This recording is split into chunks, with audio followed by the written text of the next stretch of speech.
Good morning. सरळ व्याज व चक्रवाढ व्याज या घटकावर आधारित स्वाध्याय 26.2 आणि स्वाध्याय 26.3 आज आपण पाहणार आहोत. आता पहिला प्रश्न पहा. रामलालने एका बँकेकडून 6,000 रुपये एवढी रक्कम 3 वर्षासाठी काही दरानं कर्जावर घेतली. हिरालालने दुसऱ्या बँकेकडून 3.5 वर्षासाठी 5,000 रुपये त्यापेक्षा दसादशी 0.5% कमी दरानं आणली. रामलालला हिरालालपेक्षा 152 रुपये 50 पैसे जास्त व्याज पडले. तर प्रत्येकाला बँकेचा व्याजाचा दर अनुक्रमे किती? बघा, या ठिकाणी काय करूया आपण, रामलालनं पण कर्ज घेतलेलं आहे आणि हिरालालनं सुद्धा काय घेतलेलं आहे, कर्ज घेतलेलं आहे. आता जी कर्जावर रक्कम आहे त्याला आपण मुद्दल म्हणायचं, म्हणजे पी म्हणायचं. म्हणजे रामलालसाठी पी ची किंमत आपण 6,000 घेणार आहोत, त्याला आपण P1 म्हणूया. आणि हिरालालनं जी 5,000 रुपये कर्जावर रक्कम घेतलेली आहे ती पण मुद्दल आहे कर्जावर रक्कम, त्याला फक्त आपण P2 म्हणूया. आता रामलालनं 3 वर्षासाठी कर्ज घेतलेलं आहे, आपण मुदतला N म्हणतो, त्याला N1 म्हणूया. आणि हिरालालनं 0.5% म्हणजे इथे N ची किंमत किती येणार सांगा बघू. 0.5% कमी दर आहे. म्हणजे रामलालनं 3 वर्षासाठी कर्ज घेतलेलं होतं. 3 वर्ष हा मुदत आहे. आता ह्याची मुदत दिली का तुम्हाला? हा दिली 3.5 वर्ष. म्हणजे हिरालालसाठी मुदत किती आहे? 3.5. आता हे वेगळं आहे. आता असं करूया आपण, रामलालनं जी कर्जावर रक्कम घेतलेली आहे त्याच्यासाठी दर दिलेला नाही. मग त्या दराला आपण X म्हणूया. काय म्हणूया दराला? X. मग व्याजाच्या दराला आपण R म्हणतो. आता R1 म्हणूया. R1 बरोबर X मानलं. आणि ह्याचा जो व्याजाचा दर आहे हिरालालसाठी तो आपण R2 मानूया. आता तो किती येणार? 0.5% कमी. म्हणजे X वजा किती? अर्धा. अर्धा म्हणजे आपण 1/2 किंवा 0.5 असं मानतो.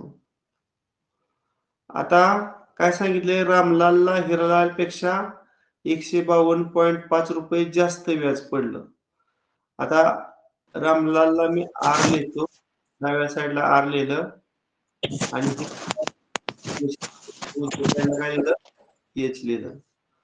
आता रामलालला पडलेलं जे व्याज आहे त्याला मी इंटरेस्ट I1 म्हणतो आणि हिरालालला पडलेलं जे व्याज आहे त्याला पण इंटरेस्ट, फक्त I1 च्या जागेवर मी I2 भरतो.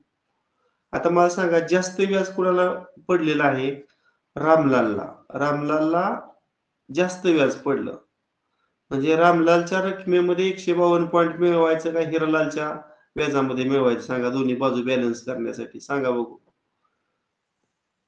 रामलालला हिरालालपेक्षा जास्त व्याज पडलं ना, म्हणजे कमी व्याज कोणाला पडलं? हिरालालला. म्हणजे 152.5 कोणामध्ये मिळवायचं? हिरालालच्या व्याजामध्ये का रामलालच्या?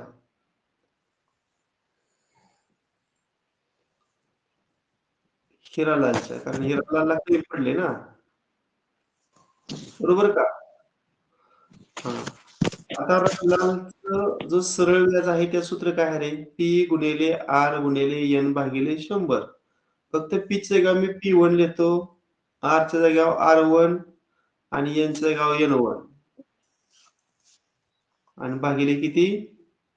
100.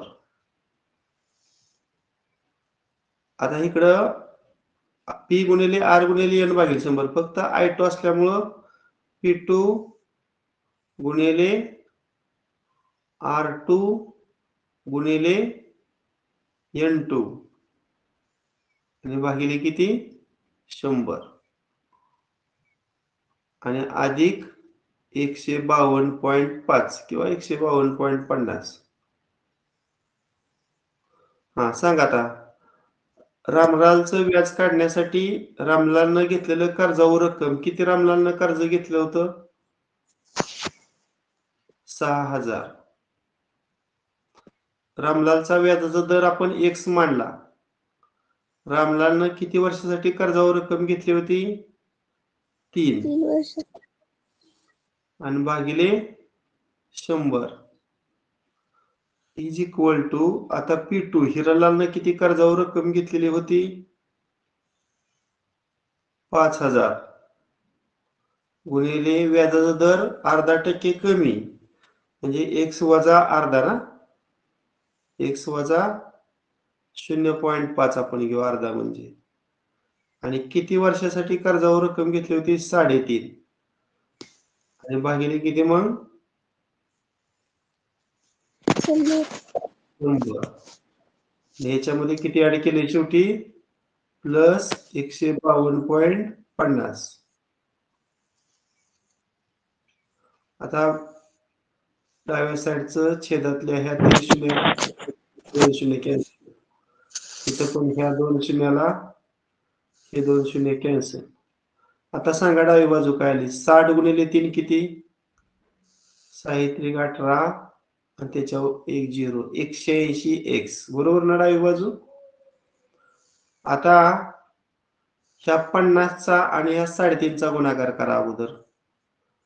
50 त्रिक 150 आणि 50 गुणिले अर्धा 25, 150 आणि 25 175.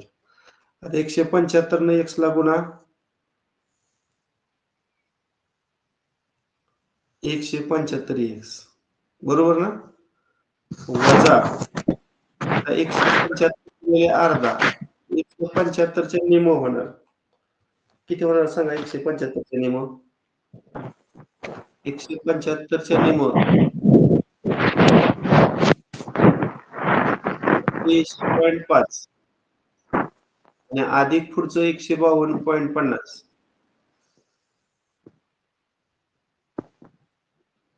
आता काय करूया, जी एक्स पद आहेत ती डाव्या साईडला घेऊया. मग 180 एक्स वजा 175 एक्स डाव्या साईडला. किती 180 175 वजा केल्यावर? 5 एक्स राहणार. 5 आता उजवी साईड सांगा, ह्याचं ऋण चिन्ह आहे आणि ह्याचं धन चिन्ह आहे, त्यामुळे इथं वजाबाकी करायची. 152.5 मधून 87 वजा करायचा, 87.5. 0.5 समान भाग आहे, मग 152 वजा 87 करा. मग ते 65 येते. किती ते? मोठ्या संख्येचे न धन 65 आणि 65 भागिले 3 करा. किती 5 65? 13. अशा पद्धतीने हे समीकरण सोडवल्यानंतर x ची किंमत 13 आली. मग व्याजाचा दर अनुक्रमे किती पडाला? म्हणजे रामलालला व्याजाचा दर किती पडला आणि हिरालालला व्याजाचा दर किती पडला? रामलालला व्याजाचा दर x मानला आपण, x ची किंमत किती आली आपली? 13, म्हणजे 13%. आणि हिरालालला त्यापेक्षा अर्धा टक्के कमी, मग 13तनं अर्धा गेल्यावर किती येणार? 12.5. 12.5%. आहे का हे दोन पर्याय बघा, 13% आणि 12.5%? पर्याय क्रमांक 2. बरोबर, पर्याय क्रमांक 2. आता दुसरा प्रश्न. एका सावकारानं एका रिक्षा चालकास 10.9 दराने काही व एका भाजीवाल्यास 10.8 दराने काही असे मिळून 4,000 रुपये कर्ज दिले. सावकाराला 2 वर्षाअखेरीस दोघांकडून 688 सरळ व्याज मिळाले, तर रिक्षा चालकास किती रुपये कर्ज मिळाले? आता काय करूया आपण, दोघांचं पण काय काढूया? व्याज काढू. आता असं करूया, रिक्षा चालकास दिलेलं जे कर्ज आहे ते किती मानू सांगा बरं? या रिक्षा चालकाला दिलेले जे कर्ज आहे त्याला काय म्हणूया?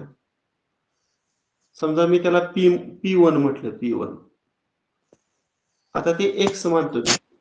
सावकारानं रिक्षा चालकास दिलेले जे कर्ज आहे त्याला एक्स मानतो. आणि हा जो भाजीवाला आहे, त्या भाजीवाल्याला दिलेलं कर्ज काय मानू सांगा मग? एकूण दोघांना मिळून 4,000 कर्ज दिले की नाही? मग आपण रिक्षा चालकाचं कर्ज एक्स मानलं, तर भाजीवाल्याचं कर्ज किती येणार आहे? एकूण कर्जातून एक्स मायनस करायचं, म्हणजे काय होणार? एकूण कर्ज 4,000 आणि वजा रिक्षा चालकाला दिलेलं कर्ज किती? एक्स. आता रिक्षा चालकाला दिलेल्या कर्जासाठी व्याजाचा दर किती होता रे? 9. म्हणजे 9 ही कुणाची किंमत धरूया आपण? R1 ची. आणि भाजीवाल्याला जे कर्ज दिलं तर कर्जाचा दर किती होता? 8%. म्हणजे ही कुणाची किंमत धरायची? R2 ची. आता N1 आणि N2 सांगा. आता दोघाला 2 वर्षासाठी कर्ज दिलेलं आहे. म्हणजे N1 ची किंमत किती घ्यायची आपण? 2च वर्ष घ्यायची. N2 ची पण किती घ्यायची? 2च घ्यायची. आता एका बाजूला मी रिक्षा चालकासाठी R अक्षर वापरतो आणि दुसऱ्या बाजूला भाजीवाल्यासाठी मी B अक्षर वापरतो.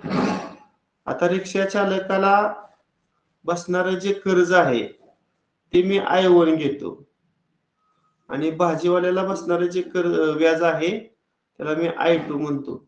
आता कुणाला जास्त व्याज मिळालं सांगा? दोघांकडून 788 सरळ व्याज मिळालं. दोघांकडून 788 म्हणजे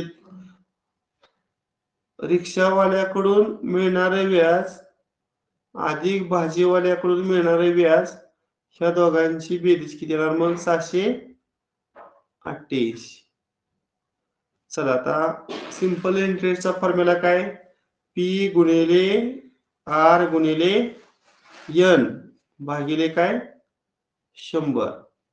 फक्त दोघांकडे पीआर यांच्या किमती वेगळ्या असल्यामुळे आपण रिक्षावाल्यासाठी प्रिन्सिपल P1 मांडलंय, रेट ऑफ इंटरेस्ट R मांडला आणि टाइम पिरियड N1 मांडलंय आणि ह्यांच्यामध्ये गुणाकाराचं चिन्ह प्लस आता भाजीवाल्याकडून मिळणारा जो इंटरेस्ट आहे तिथं पण ते सूत्र आहे PRN, फक्त P2 R2 आणि N2 असा बदल केलाय.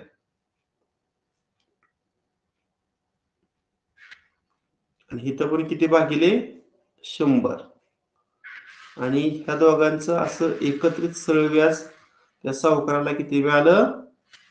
788 रुपये मिळालं. आता आपण किमती भरूया. सांगा मगाशी P1 ची किंमत काय मांडली? X. R1 ची 9. N1 ची 2 भागिले 100 प्लस P2 ची 9 नाही, एकूण व्याज वजा X आपण वर घेतलंय की रे बघा ना, 4000 वजा X घेतलंय. R2 ची 8 आणि N2 ची 2 भागिले 100 आणि उजवी बाजू 788. आता अंश आणि छेदाला बघा सिम्प्लिफाय करता येते का? काही गरजच नाही कारण छेद समान आहे त्यामुळे नको कराय. वरचा गुणाकार करा 92 18 आणि 18 गुणिले X 18X.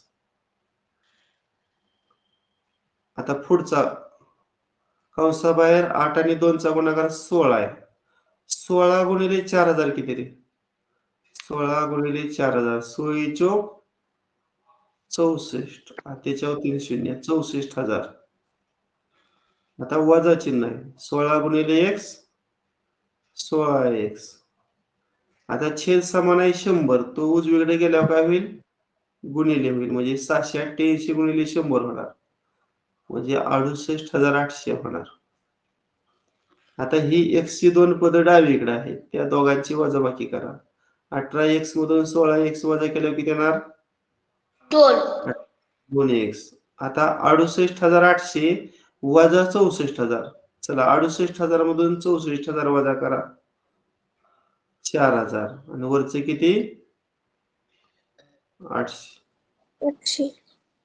आणि मग 4,800 भागिले 2 करा. हे दोन्ही 4 2 चोक 8 आणि 2 शून्य म्हणजे X ची किंमत किती आली? 2,400. मग रिक्षा चालकास किती रुपये कर्ज दिलं? आता रिक्षा चालकाला दिलेलं कर्ज आपण X मानलं. X ची किंमत आपण किती काढली? 240. हा, पर्याय क्रमांक इथं सगळीकडे सरळ व्याजाची साधी साधी सूत्र आहे. हा, प्रश्न तिसरा पहा. पुढील पर्यायापैकी कोणते गृह कर्ज किफायतशीरपणाने मिळेल?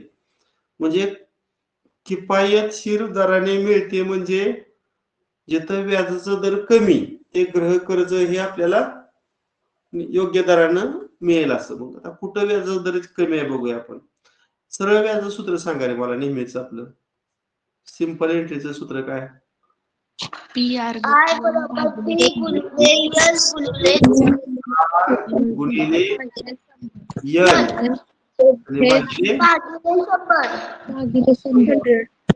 आता मला आर ची किंमत काढायची आहे, त्यामुळे आर फक्त मी उजव्या साईडला ठेवतो, बाकी सगळं तिकडे घ्यावर. आता इकडे जे भागिले 100 आहे ते डावीकडे काय होईल? गुणिले 100. आणि तिकडे जे पी अंशात आहे ते इकडे कुठं जाईल? छेदामध्ये. एन जे अंशामध्ये आहे ते पण कुठं जाणार? छेदामध्ये. हा, आता आपण एका एकासाठी किमती काढू. आरच्या किमती काढायची आपल्याला. चला, पहिल्या पर्यायात सांगा मुद्दल किती आहे? 250. व्याजाचा दर किती आहे? 1.5. आणि व्याज किती आहे? 60. पहिल्या पर्यायावरून रेट ऑफ इंटरेस्ट काढूया. आता डाव्या साईडचं सूत्र बघा. आय गुणिले 100. आय ची किंमत किती घेऊ? 60 गुणिले 100. बरं, आता छेदामध्ये सांगा पी गुणिले एन. पी ची किती? 250. 250 आणि एन ची 1.5.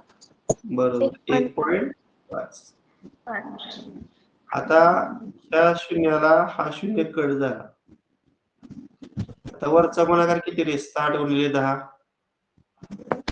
600. आणि छेदामध्ये 25 आणि 1.5चा गुणाकार करा. 15 5 75. चला 7 15 दुनी 30 आणि 7 37 आणि दशांश चिन्हानंतर एक अंक 37.5 ना. हे भागिले 37.5. आता हा भाग कसा घालवायचा रे? कितीने भाग जातोय मला सांगा अगोदर. किंवा असं करूया, वर 10 न गुणूया म्हणजे 6000 होईल आणि खाली 10 न गुणल्यावर पूर्णांक संख्या 375 येणार. 15 न घालू का? 15 दुनी 30, 15 5 75 आणि इकडं 15 चोक 60 आणि त्याच्यावर 2 शून्य. आता 25 एके 25, 15 150 25 16% आला व्याजदर आहे की नाही. आता दुसऱ्या पर्यायामध्ये किती व्याजदर येते बघूया. पुन्हा ते सूत्र आय गुणिले 100 छेद पी गुणिले एन. मग आय ची किंमत किती भरू?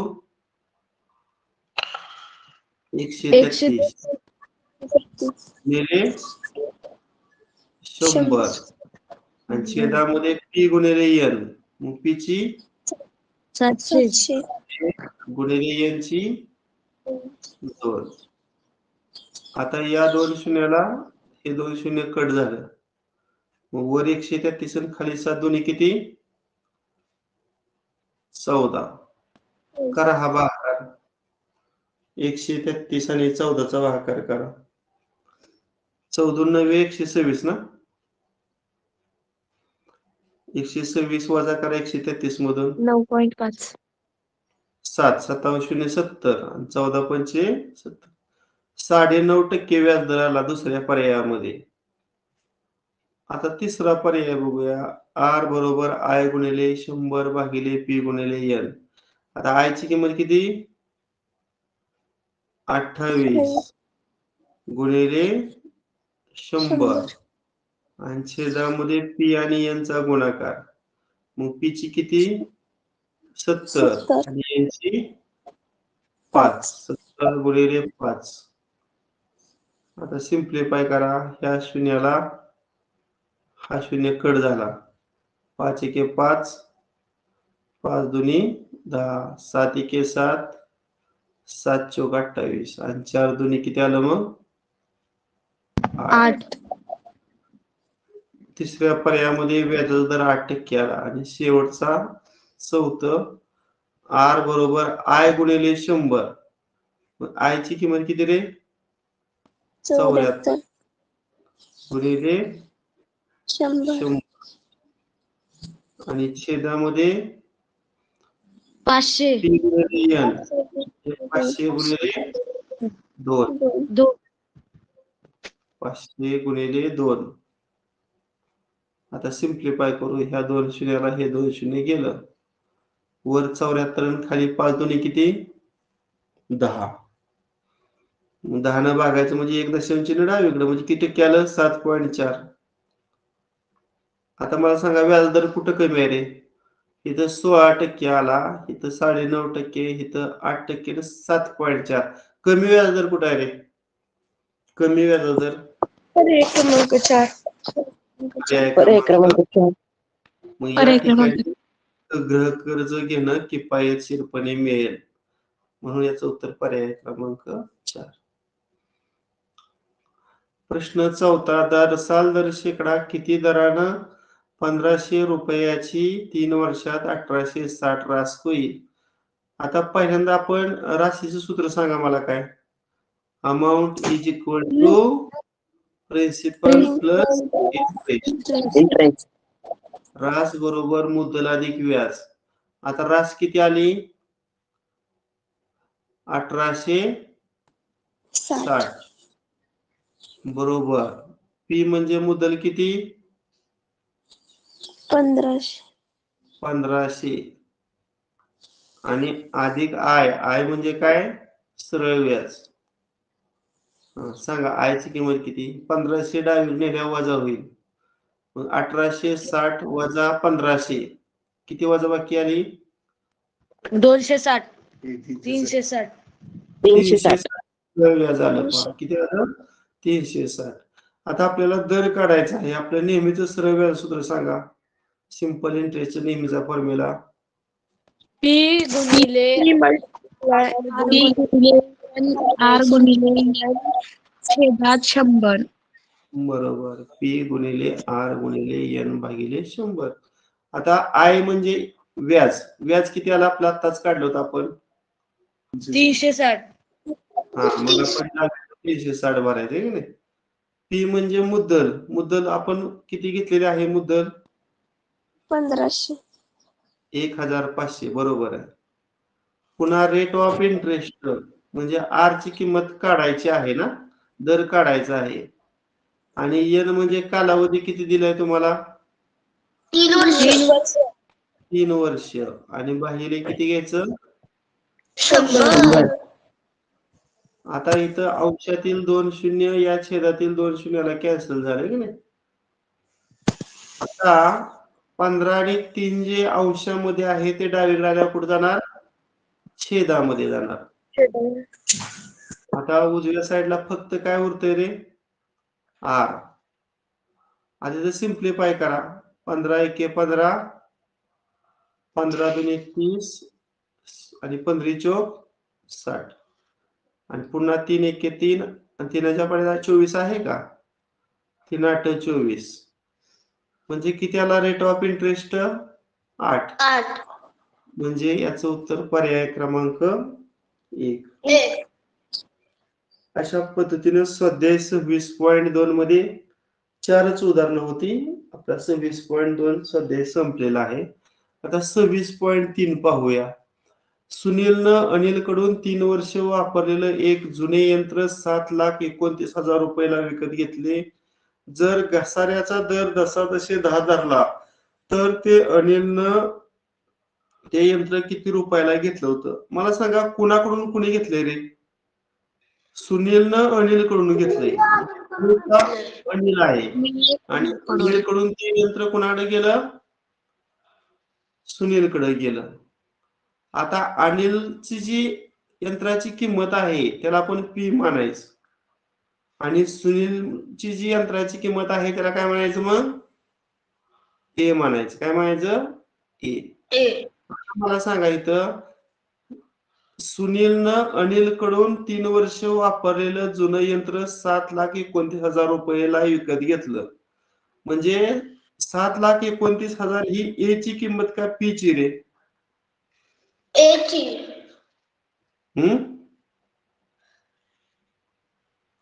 बघा, विचार करा थोडं. पी म्हणजे अगोदरची रक्कम असते, म्हणजे जुनी यंत्राची किंमत असणार, आणि ए म्हणजे नवीन यंत्राची किंमत असणार. घसारा आहे म्हणल्यावर कमी दर जो कमी जी किंमत असणार आहे ती ए ची असणार आहे. कमी जी किंमत असणार आहे ती ए ची असणार आहे. हिथंच घोटाळा मुलांचा होतो. पुढचं सूत्र वापराय काय अवघड वाटत नाही. सुनीलनं अनिलकडून 3 वर्ष वापरलेलं एक जुनं यंत्र 7,29,000 रुपयाला विकत घेतलं. म्हणजे 7,29,000 ही किंमत कुणी दिली? सुनीलनं दिली ना. ही किंमत कुणी दिली? सुनीलनं. म्हणजे ए ची किंमत किती येणार? 7,29,000. बरोबर का? आणि पी ची किंमत काय करायची? काढायची आहे. आता अनिलनं ते यंत्र किती रुपयास घेतले होते? म्हणजे अनिलनं ज्या किमतीस यंत्र घेतलं ती पूर्वीची किंमत असणार, आणि पूर्वीची किंमत जी आहे त्याला आपण पी मानणार आहोत. आता कालावधी n बरोबर 3 वर्ष. आता घसाऱ्याचा दर म्हणजे हे घटीचं गणित आहे, त्यामुळं n ची किंमत आपण +10 घ्यायची नाही, तर घसाऱ्याचा दर असला की ती किंमत -10 अशी घ्यायची. मग घटीचं आणि वाढीचं गणित आलंय की मी तुम्हाला सांगितलं चक्रवाढ व्याजानं रास काढण्याचं सूत्र वापरायचं. सांगा सूत्र काय? ए बरोबर पी कंसात 1/1 प्लस r/100 कंस पूर्ण n. कंसाचा घातांक कोणता? n. n. ए ची किंमत तुम्हाला किती दिलेली आहे? ए ची 7,29,000. पी ची किंमत काढायची आहे. पुढे 1/1. आता आर ची किंमत निगेटिव्ह असल्यामुळे मधलं चिन्ह मी निगेटिव्ह घेतो. मधलं चिन्ह 10. निगेटिव्ह आणि छेदामध्ये 100. आणि याची किंमत किती घेऊया? 3. 3. आता ह्या 3 शून्याला हे 3 शून्य कट झालं. आता कंसामध्ये काय येईल सांगा? तिरकस गुणाकार 10 वजा 1 9. बरोबर आहे ना? 9 आणि छेद 10 एके 10. 9/10 चा घन. चला 9 चा घन डायरेक्ट सांगा मला. 729. आणि 10 चा घन किती? 1000. आता हा पूर्णांक डावीकडे घ्या, म्हणजे काय होणार? 7,29,000. आता 1000 छेदातलं डावीकडे आल्यानंतर अंशात होणार आहे ना, आणि 729 जे अंशामध्ये आहे ते डावीकडे आल्यावर काय होणार? छेदामध्ये जाणार. आता बघा 729 एके 729. आता इकडे पण 729 एके 729 आणि त्याच्यावर किती शून्य? 3 शून्य. मग 1000 गुणिले 1000 म्हणजे एकावर किती शून्य एकूण येणार? 6. म्हणजे एकावर 6 शून्य म्हणजे 10 लाख. आहे का 10 लाख पर्याय? अनिलनं ते यंत्र 10 लाखाला विकत घेतलं होतं. पर्याय क्रमांक 2. आज एका शहराची लोकसंख्या 3,02,500 एवढी आहे. लोकसंख्या वाढीचा दर प्रतिवर्षी 10% होता. तर 2 वर्षापूर्वी त्या शहराची लोकसंख्या किती? आता 2 वर्षापूर्वीची जी लोकसंख्या आहे त्याला पी मानायचं, म्हणजे पी ची इथं पण किंमत आपल्याला काढायची आहे. आणि आजची लोकसंख्या त्याला आपण ए मानायचं. ए ची किंमत तुम्हाला किती दिली? 3,02,500. त्यानंतर लोकसंख्या वाढीचा दर, हे वाढीचं गणित असल्यामुळे आर ची किंमत पॉझिटिव्ह घ्यायची. त्यामुळं +10 म्हणजे नुसतं 10 लिहिलं तरी चालेल. आणि कालावधी किती वर्षाचा आहे? 2 वर्षापूर्वीची लोकसंख्या तुम्हाला काढायचे आहे, म्हणजे कालावधी तुम्हाला 2 वर्ष घ्यावा लागेल. आणि मगाशी सांगितल्या पद्धतीनं वाढ आणि घटीचं शाब्दिक उदाहरण असलं की आपण ए काढायचं. सांगा एचं सूत्र मगाचं काय? पी कंस 1/1 1/1 आर भागिले 100 कंस पूर्ण कंसाचा n. हा कंसाचा घातांक n. ठीक आहे.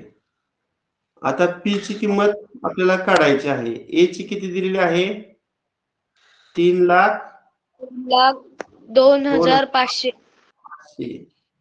पी आपण तसंच मांडूया. 1/1. आता आर ची किंमत किती घेऊया? 10. छेदामध्ये 100. आणि n ची किंमत किती? 2.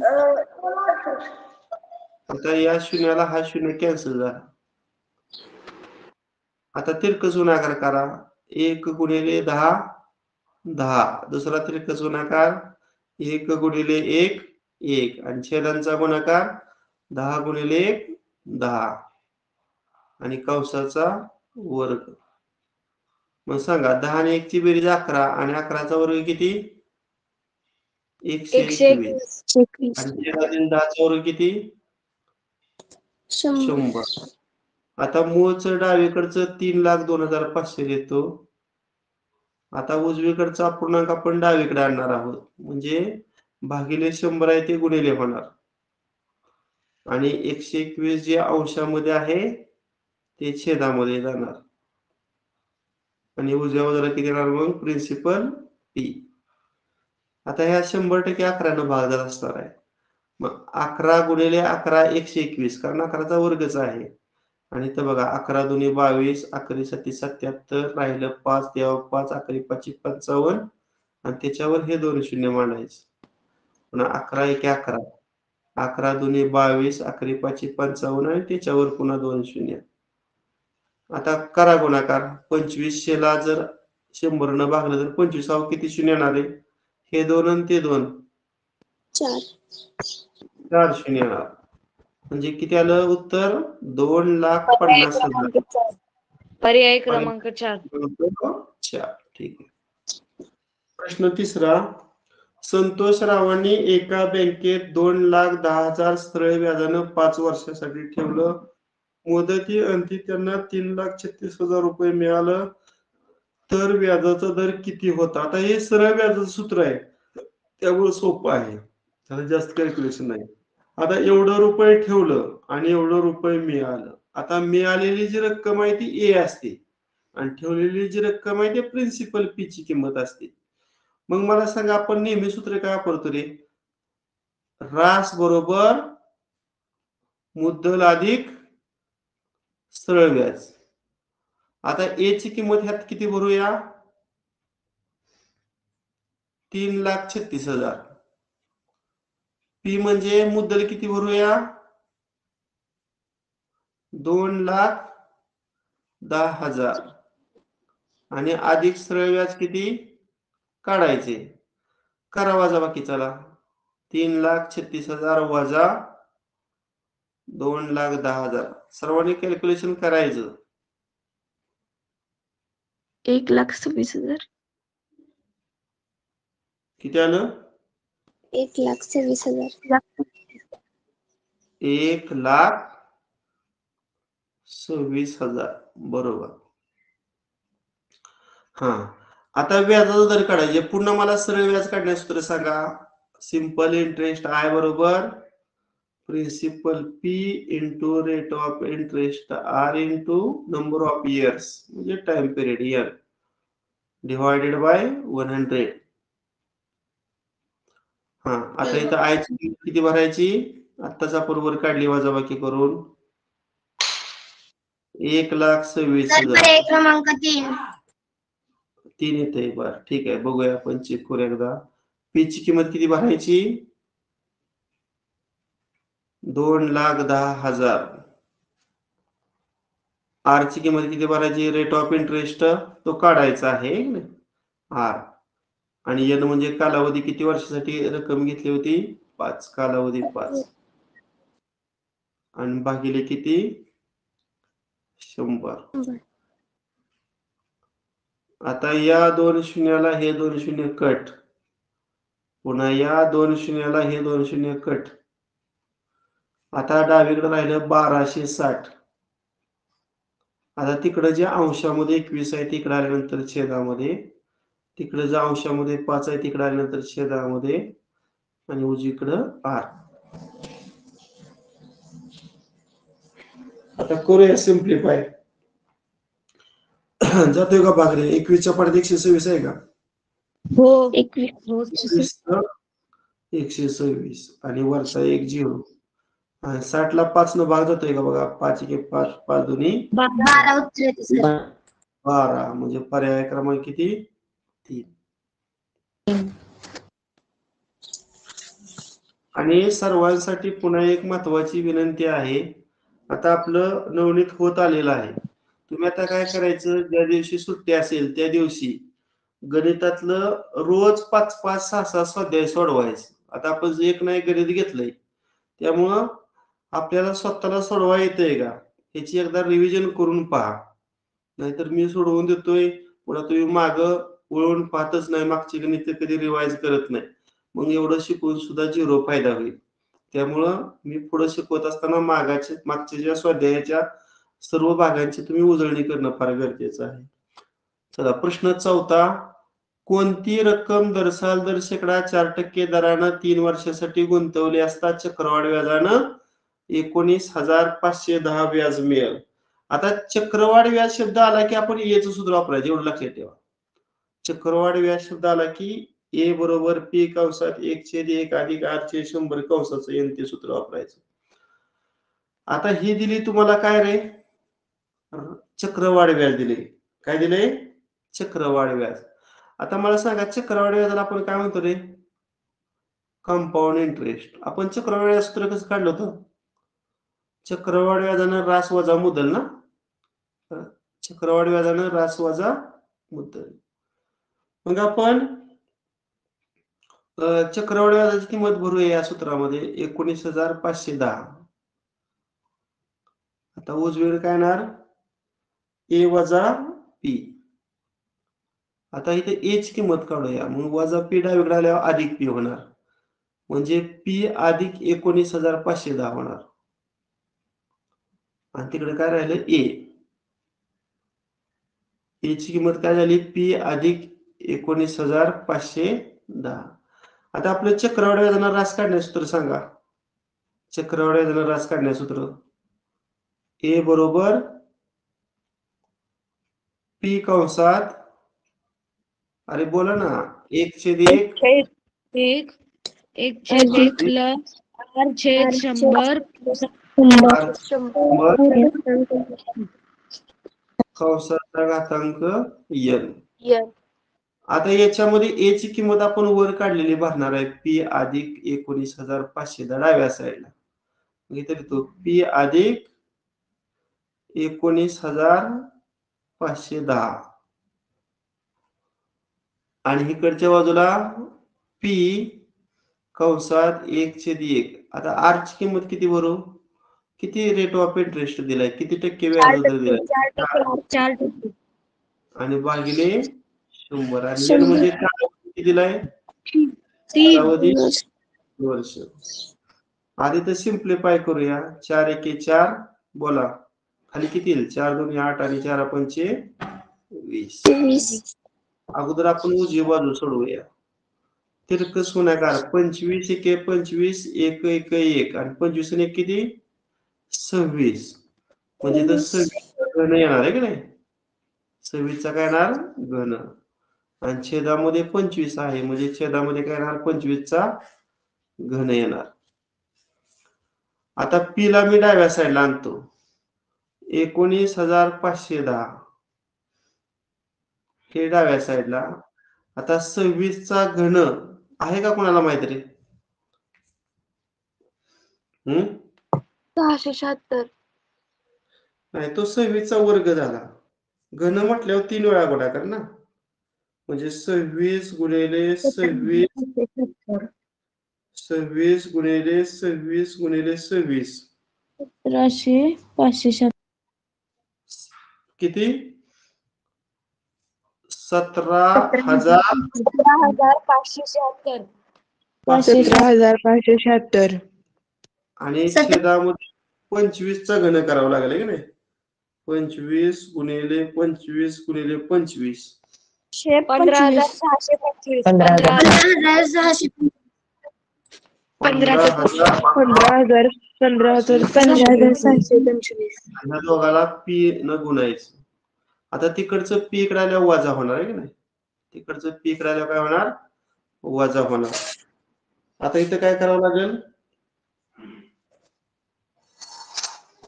हे सोडवावं लागेल आपल्याला आता तिरकस गुणाकार करूया आपण इथं काय करूया पी कॉमन काढला पी काय काढला कॉमन काढला तर पहिल्यातून सगुणक किती आहे 17,576 आणि छेदामध्ये किती आहे 15,625 आणि दुसऱ्या पदामधून कॉमन कायच निघत नाही म्हणजे एक घ्यायचा म्हणजे 1/1 घ्यायचा थोडी जागा आपल्याला कमी पडते हा आता बघा डाव्या साईडला फक्त किती राहिले 19,510 ना आता उजव्या साईडला बघा काय का तिरकस गुणाकार करा 17,576 दुसरा तिरकस गुणाकार 15,625 करा वजाबाकी कॅल्क्युलेशन करा तुम्ही पटकन 17,576 वजा 15,625 किती वजाबाकी आले रे 1,951 आणि छेद आहे असा छेद काय आहे 15,625 राहिलं पी आता सगळ्या संख्या मी डावीकडे येतो म्हणजे 19,510 गुणिले 15,625 आणि इकडचं 1951 इकडे आल्यावर भागिले झालं आता उजवीकडे फक्त काय राहिलं पी आता इथं सेम आहे ना रे 1951 आणि 1951 ची 10 पट केली की 19,510 मग किती आलं बघा 10 न गुणा 15,625 ला 10 न गुणल्यावर त्याच्यावर एक शून्य गेला म्हणजे पर्याय क्रमांक 250 म्हणजे पर्याय क्रमांक किती 3 पुढचा प्रश्न एका मोटारीची किंमत 2,56,000 आहे वार्षिक घसारा 2.5% असेल तर 3 वर्षानंतर त्या मोटारीची किंमत किती आता 2,56,000 ही पी ची किंमत घ्यायची घसारा 2.5% मग आजची किंमत किती घेऊ सांगा घसारा असला की वजा घ्यायचं वजा 2.5 कालावधी म्हणजे यांची किंमत किती घ्यायची 3 आणि 3 वर्षानंतर मोटरची किंमत काढायची म्हणजे ए ची किंमत आपल्याला काढायची सांगा मग ए चं सूत्र ए बरोबर बी पी कंसात 1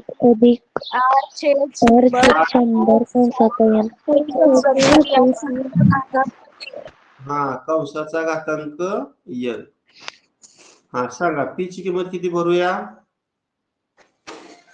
2,56,000 छेदामध्ये 1/1 आर ची किंमत निगेटिव्ह असल्यामुळे मधलं चिन्ह निगेटिव्ह घेतो आणि आरच्या जागेवर 2.5 भरतो त्यानंतर खाली किती आहे 100 किंमत किती भरायची घातांक स्थानी 3 आता सांगा अडीचची किती पट 100 आहे अडीचची दुप्पट 5 अडीचची चौपट 10 आणि 10 ची 10 पट 100 10 आणि 4 किती 40 1/40 आता 2,56,000 गुणिले आता तिरकस गुणाकार करा 40 वजा 1 39 होणार आणि त्याचा घन आणि छेदामध्ये 40चा घन होणार. 40चा घन. 39चा घन छेद 40चा घन. हा, आता 2,56,000 अगोदर लिहितो मी. 39चा घन किती रे? करून बघा. 39चा 3 वेळा गुणाकार करावा लागणार आहे आपल्याला. 59,319. 59,319. 39 गुणिले 39 गुणिले 39 किती म्हटला? 59,000. 59,319. आणि 40चा घन सरळ आपण 40 64,000. 64,000. हा. आता या अंशातील 3 शून्याला प्रत्येक 40 मधला कट केला. आता बघा, या 4चा आणि या 4चा गुणाकार किती? 16. आणि 16चा वर्ग किती? 256. पुन्हा 4 एके 4 आणि 4 चौक 16. आता 4 न गुणूया. 59,500 319 गुणिले 4 करा. 4 9 36 चला 3 4 एके 4 आणि 3 7 4 त्रिक 12 चला 1 4 9 36 आणि 1 37 चला 3 4 25 आणि 3 23 म्हणजे 2,37,276. याचं उत्तर 4 बरोबर आहे. पर्याय क्रमांक 4. त्यानंतर प्रश्न क्रमांक 6. एका पुलाच्या बांधकामासाठी 6,400 कामगार काम करीत आहेत. दरवर्षी 25% कामगार काम सोडून जातात. तर 2 वर्षानंतर किती कामगार काम सोडून गेले?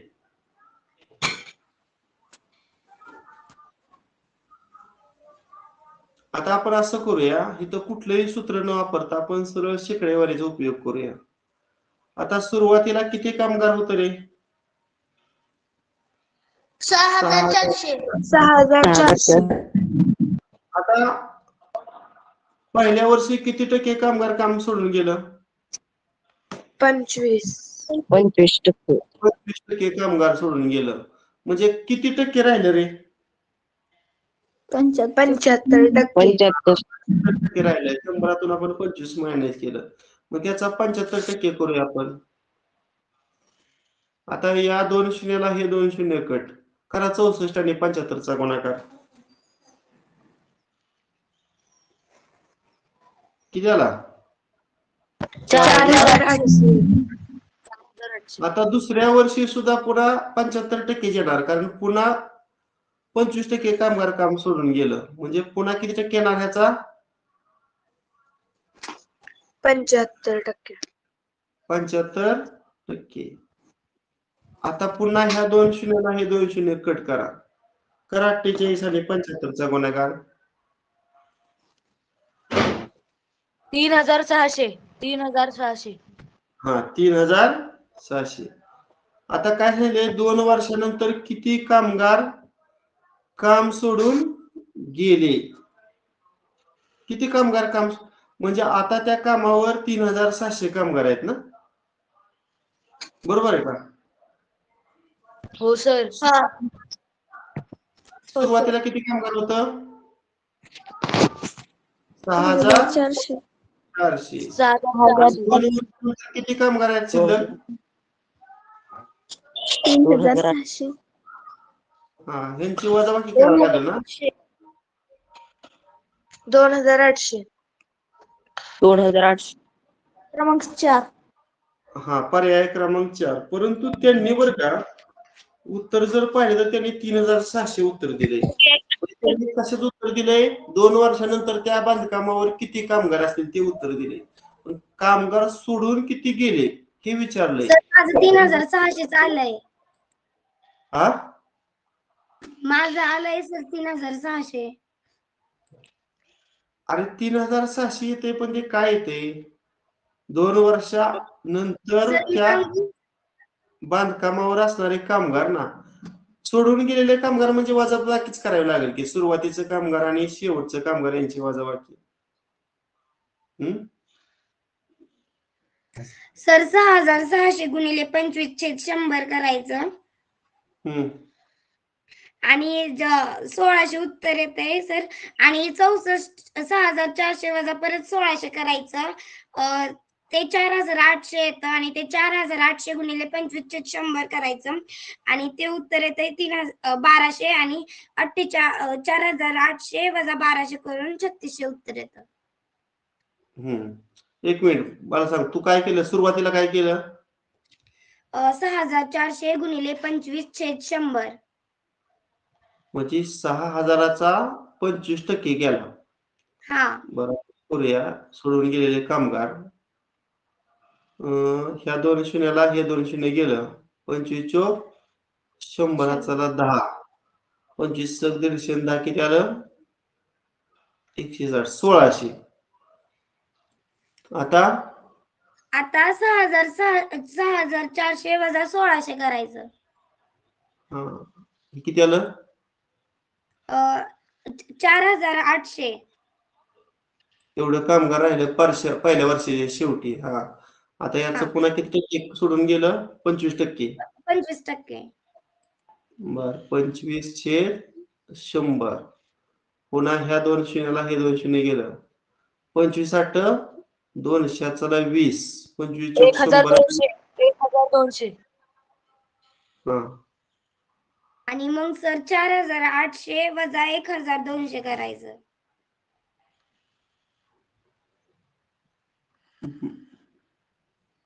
मला काय म्हणायचे, पहिल्या वर्षाच्या शेवटी एवढं कामगार सोडून गेलं आहे की नाही, आणि दुसऱ्या वर्षाच्या शेवटी एवढं कामगार सोडून गेलं. आता सांगितले काय 2 वर्षानंतर किती कामगार काम सोडून गेले. म्हणजे पहिल्या वर्षीच्या शेवटी 1600 कामगार काम सोडून गेले ना, आणि दुसऱ्या वर्षाच्या शेवटी 1200 कामगार काम सोडून गेले. म्हणजे सोडून गेलेले कामगार म्हणजे 1600 आणि 1200 ची बेरीजच येणार किती?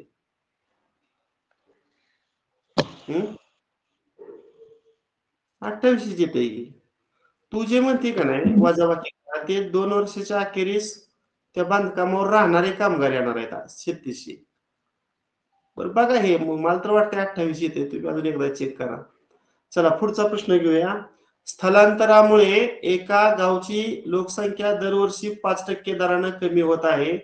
2022 साली त्या गावची लोकसंख्या 9025 झाली, तर 2020 साली त्या गावची लोकसंख्या किती होती? आता 20 सालची लोकसंख्या आहे का नाही, त्याला आपण पी म्हणायचं. काय म्हणायचं? पी. आणि 22 सालची जी लोकसंख्या आहे त्याला काय म्हणायचं? ए म्हणायचं. आता लोकसंख्या कमी होते म्हणजे हे घटीचं गणित आहे. मग आर ची किंमत काय घ्यायची? +5 का -5? -5. काय घ्यायची? -5. आता आपलं नेहमी सूत्र काय आहे? चक्रवाढ व्याजाला रास काढण्याचं. ए बरोबर पी, बोला. कंसात 1/1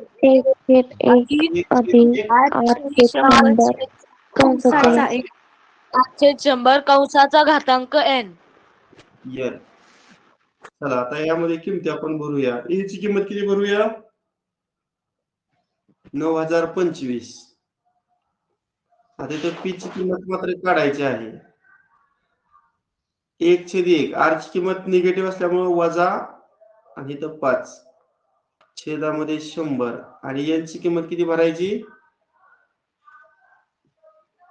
2. आता 5 1 5, 5 2 10 आणि हा 0. आता तिरकस गुणाकाराची वजाबाकी. 20 वजा 1 किती होणार? 19. आणि 19 चा वर्ग किती? 361. आणि छेदामध्ये 20 1 20 आणि 20 चा वर्ग किती? 400. हे अपूर्णांक आपण डावीकडे घेऊया. म्हणजे 9025 आता भागिले 400 इकडे आल्यावर गुणिले होणार, आणि गुणिले 361 इकडे आल्यावर काय होणार? भागिले होणार. आता त्या बाजूला किती राहिलं? फक्त पी राहिलं. आता 19चा पाढा जर पाठ असेल तर पटकन गणित सुटेल. 19 गुणिले 19 361, आणि 9025 ला जर 19 न भागलं तर मला वाटतं 475 येते.